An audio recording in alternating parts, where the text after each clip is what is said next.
L'hydrogène, c'est le premier constituant de l'univers. Et sur la Terre, vous le trouvez sous deux formes, dans l'eau et dans les hydrocarbures associés à du carbone.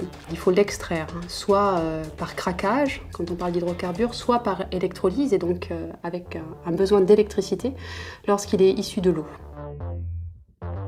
Alors l'hydrogène, c'est très important puisque c'est une ressource essentielle pour notre industrie. C'est également une molécule très énergétique puisque sa combustion avec l'air dégage beaucoup d'énergie et c'est pour ça qu'on l'utilise pour la propulsion des fusées.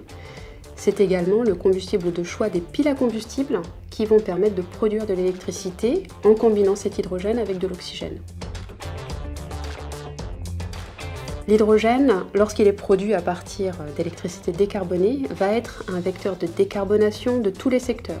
Ce qui a été longtemps un frein à son développement, c'était la maturité et le coût des technologies, production, usage. Aujourd'hui, ces technologies ont su s'adapter à la transition énergétique en devenant modulables en puissance, flexibles et en sachant baisser leurs coûts. L'industrie est le premier usage parce que les secteurs énergétiques sont déjà développés, secteurs de consommation.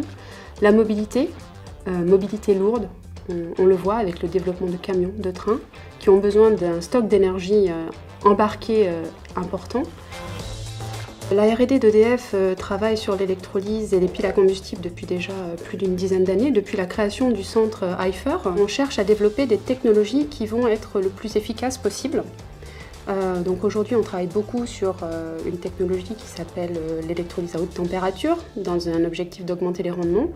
On travaille aussi au niveau des piles à combustible sur les matériaux de demain qui vont permettre d'être efficaces et de consommer moins d'eau, moins de ressources.